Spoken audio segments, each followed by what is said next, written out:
शर्मसार करने वाला मामला सामने आया है। दरअसल पीड़ित बच्ची एक प्रवासी परिवार की बेटी है और उसका अपराध बस इतना था कि उसने एक रिटायर्ड फौजी के बाहर पेड़ से एक अमरूद तोड़े थे, लेकिन उसकी यही मासूमियत भरी चोरी और फौजी को इतना बड़ा अपराध लगा के उसने पीड़िता को घर के अंदर सीढ़ियों से बांधकर पीटा है। चलिए अगली खबर देखें। बंगाल में चुनाव से पहले ही खेल हो गया है, चलिए जानते हैं। तो अब है पश्चिम बंगाल में विधानसभा चुनाव और पश्चिम बंगाल विधानसभा चुनाव 2026 दो चरणों से कराया जाएगा। पहले चरण की वोटिंग 23 अप्रैल को है और दूसरे चरण की 29 अप्रैल को होगी। इसके बाद 4 मई को मतगणना की जाएगी। उल्लेखनीय है कि 294 सीटों वाली पश्चिम बंगाल विधानसभा वर्तमान कार्य में 7 मई 2026 को समाप्त हो रहा है। चुनाव से जुड़ी सभी महत्वपूर्ण तिथियां जैसे अधिसूचना जारी होना, नामांकन प्रक्रिया, मतदान और मतगणना निर्धारित कार्यक्रम के तहत पूरी की जाएगी। चलिए अगली खबर देखिए। इधर गुजरात के लोग अनपढ़ खगड़े का विवाद बयान सामने आया है। मालिक तारगजन खगड़े के केरल में दिए गए बयान से सियासी विवाद बढ़ गया है, जिससे उन्होंने गुजरात के लोगों को अनपढ़ बताया है। नरेंद्र मोदी और पिनराई विजयी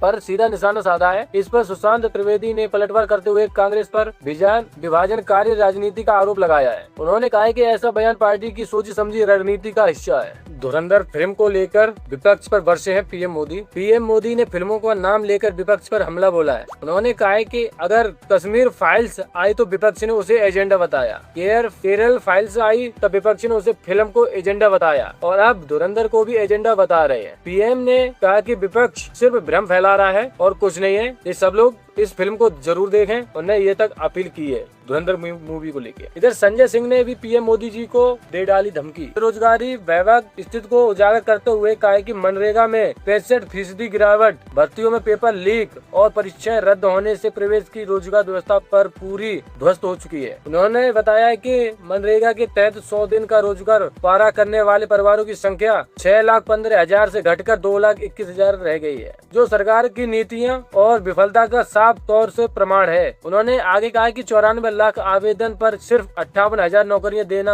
इस बात का सबूत है कि प्रदेश का युवा किस स्तर पर बेरोजगारी झेल रहा है। ऊपर से पेपर लीक जैसी घटनाएं युवाओं का भविष्य बर्बाद कर रही है। उन्होंने 2026 में पुलिस सब इंस्पेक्टर भर्ती में पेपर लीक के आरोप, टेलीग्राम पर पेपर बिकने और 2025 में असिस्टेंट प्रोफेसर भर्ती परीक्षा रद्द होने का भी जिक्र करते हुए सरकार पर युवाओं के लिए धोखाधड़ी का आरोप लगाया है। यह वो बार-बार तीखा प्रहार कर रहे हैं पीएम मोदी पर। चलिए अगली खबर देखिए। अब नरक देखने के लिए हो जाओ तैयार, अल्हम्दुलिल्लाह। ये ट्रम्प की धमकी है। अल्हम्दुलिल्लाह बोलकर वो ट्रम्प धमकी दे रहे हैं कि अब क्या करने वाले हैं, चलिए जानते हैं। अमेरिका राष्ट्रपति डोनाल्ड ट्रम्प ने एक बार फिर से ईरान को धमकी दी है। ट्रम्प ने ईरान से स्टेट हार्मोज खुलवाने के लिए बेहद सख्त लहजे का इस्तेमाल किया है। उन्होंने बताया कि अगले 2 दिन में क्या करने जा रहे हैं। कटाक्ष करते हुए उन्होंने कहा कि मंगलवार को ईरान में पावर प्लांट डे और ब्रिज डे सब एक साथ मनाया जाएगा, यानी कि प्लांट डे और ब्रिज डे को वो उड़ाने की धमकी दे रहे हैं। अमेरिकी राष्ट्रपति डोनाल्ड ट्रम्प की ईरान को 48 घंटे की वार्निंग सोमवार को पूरी हो रही है। इससे पहले कि उन्होंने रविवार को ईरान को गाली देते हुए 2